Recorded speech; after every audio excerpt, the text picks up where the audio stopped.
Welcome to future zone academy. आज हम class 12 की केमिस्ट्री की ओर बढ़ते हैं। केमिस्ट्री में हमारा चैप्टर चल रहा है रासायनिक बलगतिकी। आज हम उसी को आगे बढ़ाने जा रहे हैं। आप लोगों से रिक्वेस्ट है कि आप वीडियो को शुरू से लेकर लास्ट तक देखें और बिल्कुल भी स्किप न करें। और अगर आपको वीडियो अच्छी लगे तो आप वीडियो को लाइक भी करें और हमारे चैनल को सब्सक्राइब करें। और अगर आप हमारे स्पेशल बैच से जुड़ना चाहते हैं तो 8755084148 पर आप संपर्क कर सकते हैं। इस बैच में आपको कैसे पढ़ाया जाएगा, आपकी परफॉर्मेंस को कैसे आगे बढ़ाया जाएगा, उसके लिए आप लोग फ्यूचर जोन एकेडमी हमारे यूट्यूब चैनल पर एक वीडियो देख सकते हैं, जिस वीडियो का नाम है ऑनलाइन कैसे पढ़े। आइए शुरू करते हैं चैप्टर को।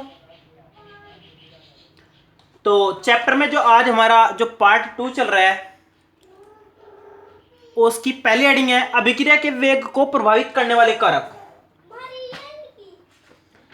क्या हेडिंग है? अभिक्रिया के वेग को प्रभावित करने वाले कारक।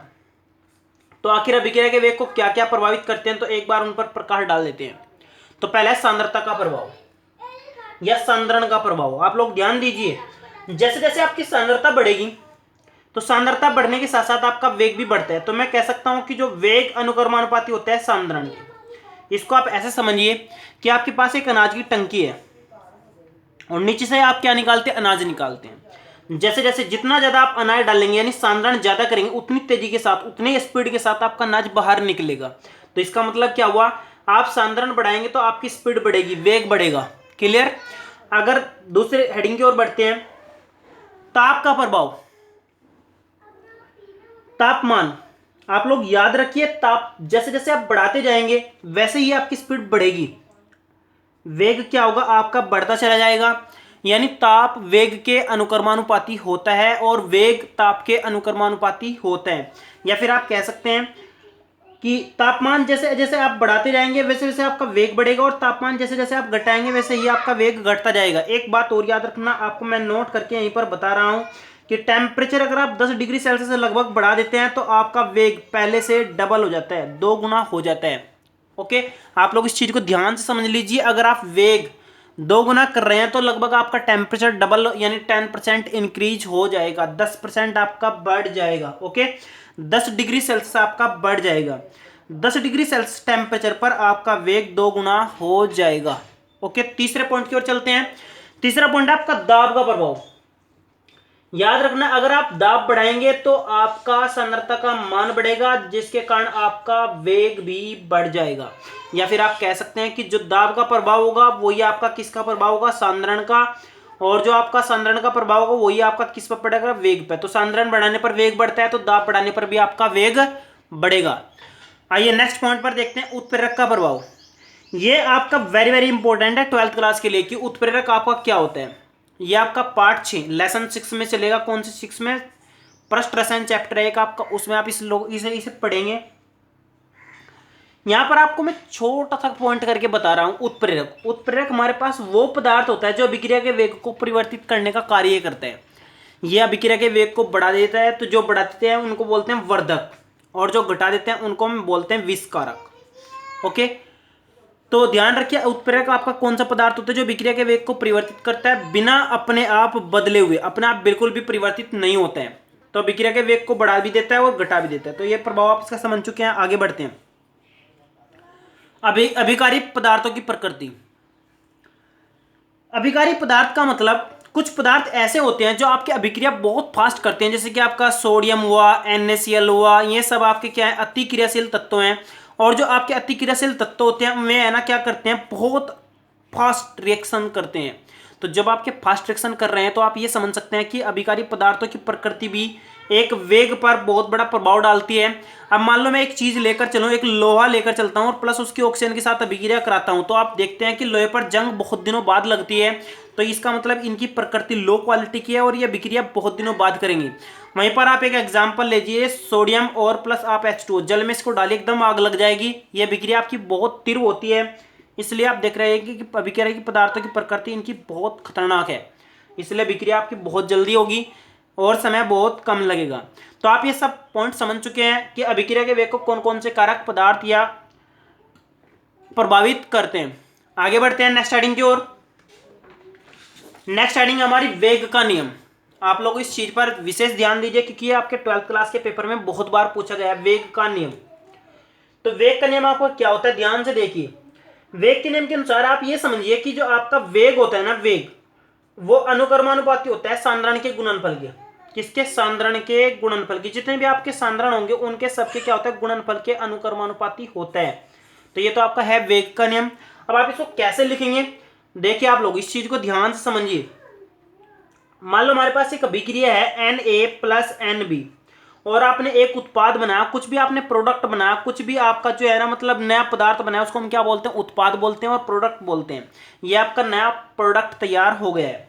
तो आप देखिए जो आपका दर अनुपातिक क्रिया का नियम होता है, अनुपातिक क्रिया का नियम, ये आपने 9th क्लास में पढ़ा था। क्रिया का नियम ये कहता है कि जो आपका अभिक्रिया का वेग होता है, जो स्पीड होती है यानी वेग होता है, यानी dx/dt होती है, वो बराबर पता किसके होती है, या फिर अनुक्रमानुपाती पता किसके होती है, वो होती है सांद्रता A की, जो आपका पहला पदार्थ है उसकी सांद्रता की, पावर n के, और जो आपका दूसरा कौन सा पदार्थ था, B, और जो आपका यहाँ पर देखिए ये आपका क्या लिख रहा है, m लिख रहा है, तो यहाँ पर इसकी पावर m के, इसके अनुक्रमानुपाती होते हैं। लेकिन जो आपका वेग का नियम होता है, जो आपका वेग का नियम होता है वो कहते हैं कि जो आपका वेग का नियम आपका क्या कह रहा है कि जो आपका वेग होगा यानी dx/dt होगा, वो अनुक्रमानुपाती होगा a की पावर x के और b की पावर किसके, y के। अब आप दिमाग में ये कंफ्यूजन बिल्कुल भी ना रखिए, ये आपके n और m ये आपके अभिक्रिया से लिए जाते हैं, और यहाँ पर ये जो आपका x और y ये आपके प्रैक्टिकल से निकाले जाते हैं। प्रैक्टिकल केमिस्ट्री लैब में आप प्रैक्टिकल करते हैं, वहां पर से इसको ज्ञात कर लेते हैं, तब आपका वेग प्राप्त किया जाता है। तो यहाँ पर आप देखिए दर अनुपातिक क्रिया का नियम सिर्फ ये कंफ्यूजन पैदा करता है कि आपका यहाँ पर n और m अभिक्रिया से लिया जा रहा है, जबकि आपका जो वेग का नियम वो साफ कहता है कि जो आपका यहाँ पर x और y होता है वो आपका प्रैक्टिकल प्रायोगिक प्रदर्शन के दौरान प्राप्त किए गए नियतांक होते हैं। तो आप लोग समझ गए हैं। वैसे आप सिंपल सा याद कर लीजिए कि वेग जो नियम होता है आपका, वेग अनुक्रमानुपाती होता है सांद्रण के गुणनफल के, और यहाँ से सीधा ये आपका वेग का नियम यहाँ पर चला जाता है। ये आपका कहीं पर भी नहीं पूछा जाता है, लेकिन इसके ऊपर बहुत सारे क्वेश्चन आप कंपटीशन एग्जाम में देख सकते हैं। दर अनुपातिक क्रिया के नियम के अनुसार आपका क्या होता है, जो आपकी विक्रिया होगी बस ये पावर में चले जाएंगे। ओके, आप लोग इसको समझ चुके होंगे। अब आगे चलते हैं। अगर हम यहाँ पर देख रहे हैं कि dx/dt, तो अनुक्रमानुपाती चेतांक मतलब चिन्ह हटाएंगे आप लोग, यहाँ पर एक कांस्टेंट आ जाएगा k, और यहाँ पर आपका आ जाएगा a की पावर x और b की पावर कितना, y। ये जो आपका k है इसको बोलते हैं वेग स्थिरांक। क्या बोलते हैं इसको, वेग स्थिरांक, या फिर वेग नियतांक। क्या बोलते हैं इसको, वेग स्थिरांक, और क्या बोल सकते हैं, वेग नियतांक। ये किस किस के ऊपर निर्भर कर रहा है, अभिक्रिया के वेग के और इन दोनों की सांद्रताओं के, जो आपके अभिकारक हैं उनकी सांद्रताओं के। तो लेकर चलते हैं आगे हेडिंग। अगली हेडिंग हमारी वेग स्थिरांक के लक्षण। वेग स्थिरांक किस किस चीजों पर निर्भर करता है और ये क्या क्या बताता है और ये क्या क्या बता नहीं सकता है। तो पहले पॉइंट पर चलते हैं। तो पहला पॉइंट है आपका, किसी भी अभिक्रिया का वेग उसके उन सांद्रताओं पर निर्भर करता है। वेग स्थिरांक आपका उन सांद्रताओं पर निर्भर करता है जो आपकी परिवर्तित हो रही है। ध्यान दीजिए इस चीज पर। वो वेग स्थिरांक आपका किस पर निर्भर करता है, उन सांद्रताओं पर निर्भर करता है जो आपकी लगातार परिवर्तित हो रही हैं। अगर आपकी परिवर्तित नहीं हो रही हैं तो वेग स्थिरांक भी आपका परिवर्तित नहीं होगा। दूसरा पॉइंट देखिए आप लोग, जो अभिक्रिया का वेग स्थिरांक होता है वो वेग पर निर्भर करता है। देखिए आप लोग यहाँ पर देख रहे हैं कि अगर आपका वेग बढ़ेगा तो k का मान भी बढ़ेगा, तो वेग अनुक्रमानुपाती k, ये k पर भी निर्भर करता है। और k किस पर निर्भर करता है, वेग पर निर्भर करता है। तीसरे पॉइंट की ओर चलते हैं। तीसरा पॉइंट आप ध्यान दीजिए, जो वेग स्थिरांक का मान होता है वो जो हमारा मान होता है वो ताप पर भी निर्भर करता है। किस पर निर्भर करता है, ताप पर। अगर आप तापमान बढ़ाएंगे तो आपका वेग स्थिरांक भी बढ़ जाएगा, k का मान भी बढ़ जाएगा। क्यों बढ़ेगा, जब आप तापमान बढ़ाएंगे तो आपका वेग बढ़ेगा, और वेग बढ़ने का मतलब सीधा प्रभाव किस पर पड़ेगा, k पर पड़ेगा। तो आप देख सकते हैं कि किस किस प्रकार ये आपका निर्भर कर रहा है। आइए नेक्स्ट हेडिंग की ओर बढ़ते हैं। नेक्स्ट हेडिंग है हमारी, अभिक्रिया के वेग और वेग स्थिरांक में अंतर। वेग और वेग स्थिरांक में अंतर देखिए आप लोग क्या क्या अंतर होते हैं। पहले अंतर की बात करते हैं। जो आपका वेग होता है ना वो इकाई समय में जो आपका वेग होता है वो आपका इकाई समय में सांद्रता में परिवर्तन होता है। इकाई में सांद्रता परिवर्तन क्या होता है? सांद्रता परिवर्तन। वेग आपका क्या होता है? इकाई समय में सांद्रता में परिवर्तन। और जो आपका स्थिरांक होता है वो आपका क्या होता है? वो होता है आपका सांद्रण इकाई में होने पर उसका वेग स्थिरांक। ध्यान रखिए आप लोग, ये आपका क्या होगा? ये आपका होगा किसी अभिक्रिया में अभिकारकों का सांद्रण इकाई होने पर उसका वेग। यानी आप लोग ये समझिए, अगर आपकी सांद्रता की मान 1 रख दी जाए, कितनी रख दी जाए? 1, और उसके बाद जो भी आपका वेग प्राप्त होगा वो वेग ये आपका क्या होगा? वेग स्थिरांक होगा। ओके, दूसरे पॉइंट की ओर चलते हैं। दूसरा पॉइंट है आपका अभिक्रिया का जो वेग होता है वो तापमान पर निर्भर करता है। किस पर निर्भर करता है? तापमान पर निर्भर करता है। यानी जैसे जैसे आप ताप बढ़ाओगे तो आपका वेग भी बढ़ेगा। ये भी आपका क्या करता है? जैसे जैसे आप ताप बढ़ाओगे तो आपका के का मान भी बढ़ता है। फर्क ये है कि ये आपका कम बढ़ेगा और ये आपका बहुत तेजी के साथ बढ़ेगा। ओके, तीसरे पॉइंट की ओर चलते हैं। तीसरा, अभिक्रिया का वेग जो होता है ना उसका मात्रक होता है मोल प्रति लीटर प्रति सेकंड। क्या होता है? मोल प्रति लीटर प्रति सेकंड। और इसका जो मात्रक होता है वो हमारा है ना प्रकृति पर निर्भर करता है। कौन से विक्रिया आप यूज कर रहे हैं उस पर निर्भर करता है। आप कम से कम 3 पॉइंट तो बिल्कुल याद रखिए। मैं आपको चौथा पॉइंट भी बता रहा हूं। तो चौथा पॉइंट है आपका अभिक्रिया का वेग अभिक्रिया के प्रारंभ होने पर घटता है। मतलब पहले आप लोगों का होता है वेग ज्यादा होता है, बहुत ज्यादा स्पीड होती है, और उसके बाद धीरे धीरे क्या होता है? घटता चला जाता है। देखिए आप लोग यहां पर समझ सकते हैं, जैसे आपकी अनाज की टंकी होती है, शुरू में जब अनाज खोलते हैं नीचे से तो बहुत स्पीड के साथ अनाज निकलता है। धीरे धीरे अनाज आपका कम होता चला जाता है और स्पीड भी आपकी कम होती चली जाती है। तो ये आपका सिस्टम यहाँ पर होता है। वेग आपका शुरू में ज्यादा होता है और बाद में धीरे धीरे घटता चला जाता है।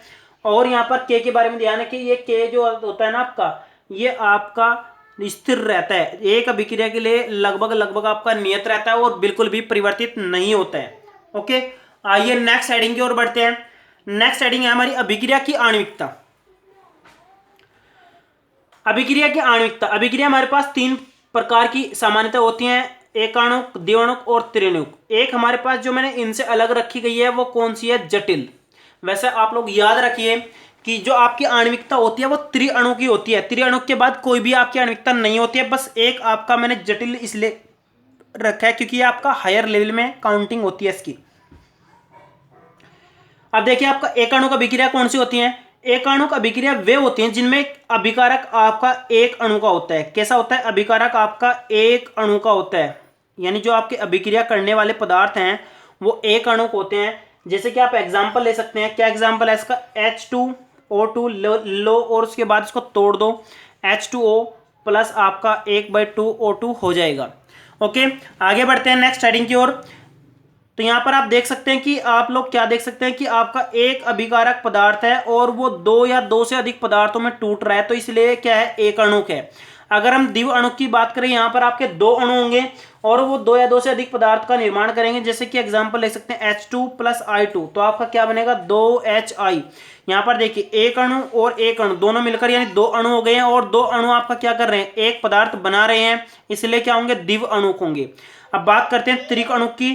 त्रिक अणुक में क्या होता है? यहाँ पर यानी 3 अणु होते हैं। कितने अणु होते हैं? 3 अणु होते हैं, और 3 अणु मिलकर आपका या तो एक पदार्थ बनाते हैं या फिर आपके 2 पदार्थ बनाते हैं। तो देखते हैं इसका भी एक एग्जांपल। यहाँ पर देख लिया आप लोग त्रिक अणुक का एग्जांपल। ये आपका 2CO 2 carbon monoxide plus O2 करा आपने, तो आपका बन गया 2CO2।